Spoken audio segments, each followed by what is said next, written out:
KPIT technologies limited. अब दोस्तों KPIT technologies की बात करें तो हाल ही में इसके Q4 के अर्निंग्स हमें देखने को मिले। अर्निंग्स देखा जाए काफ़ी सही थे, रेवेन्यू की बात करें या फिर प्रॉफिट की बात करें। बट उसके बाद एक चीज़ हमें शॉकिंग लगा कि कंपनी के मैनेजमेंट की तरफ से कोई भी गाइडेंस हमें देखने को नहीं मिली, जिस वजह से कंपनी में गिरावट हमें देखने को मिला। बट देखा जाए तो KPIT टेक्नोलॉजी का मैनेजमेंट वो नहीं है कि अगर कोई चीज़ बोल दे और वो ना करे। उनके जो रेवेन्यू गाइडेंस होते हैं वो रेवेन्यू गाइडेंस को वो अचीव भी करते हैं, जो अपने मार्जिन गाइडेंस देते हैं उसको भी वो अचीव करते हैं। तो KPIT टेक्नोलॉजी का मैनेजमेंट अगर कोई चीज़ नहीं बोला है तो इसका मतलब ये है कि एक्चुअल में मार्केट में अनसर्टेनिटी है, तभी इस वजह से आप ऐसे बोल सकते हैं मैनेजमेंट के आउटकम्स आपको देखने को मिली है। बट मैनेजमेंट दोस्तों जिस वजह से गाइडेंस नहीं दी थी, मुझे लगता है कहीं ना कहीं वो सारे वजह जो हैं वो थोड़े से क्लियर होते हुए नजर आए हैं। अब देखो जो वजह थे वो क्या थी, अनसर्टिनिटी था रिगार्डिंग टैरिफ। इस वजह से फर्स्ट हाफ 2026 के फाइनेंशियल ईयर में अगर ग्लोबल इकोनॉमिक की बात करें तो उसमें काफ़ी ज़्यादा हमें वॉलेटिलिटी देखने को मिल सकती थी।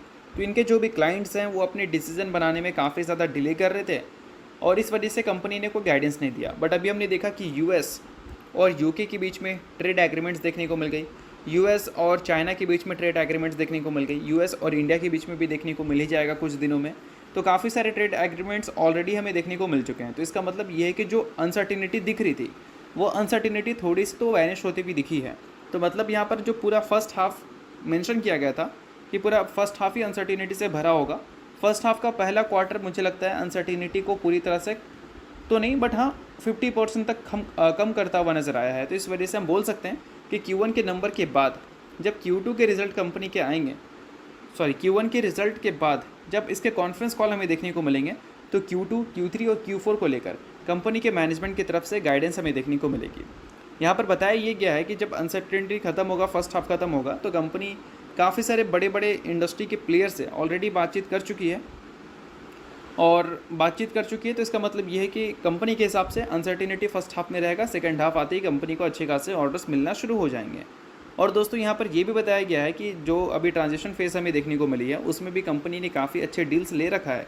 तो इस वजह से फर्स्ट हाफ में कंपनी को अनसर्टेनिटी मिलेगी, बट फिर भी कंपनी जो अपनी ग्रोथ है उसको एज इट इज़ बोल सकते हैं मेंटेन करती हुई नज़र आ सकती है। तो ये एक पॉजिटिव साइन कंपनी की तरफ से सुनने को मिला है। साथ में दोस्तों मैंने आपको बता रखा है कि कमर्शियल व्हीकल्स में कंपनी का ध्यान है। तो बताया ये गया है कि some commercial vehicles are anticipated to accelerate in the coming quarter, यानी कि बोल सकते हैं कमर्शियल व्हीकल्स वाले जो सेगमेंट्स हैं उसमें कुछ बड़ी डील्स आपको मिलती हुई दिख सकती है आने वाले क्वार्टर्स में, ऐसा यहाँ पर कंपनी के मैनेजमेंट का कहना है। और दोस्तों इन सारी चीज़ों की वजह से कहीं ना कहीं ये उम्मीद कर सकते हैं कि 2026 के फाइनेंशियल ईयर का फर्स्ट हाफ चाहे जैसा भी हो, बट सेकंड हाफ कंपनी का ऐसा जाएगा जिससे कंपनी का ओवरऑल पूरे फाइनेंशियल ईयर जो है वो डबल डिजिट से ग्रो करता हुआ नजर आ सकता है।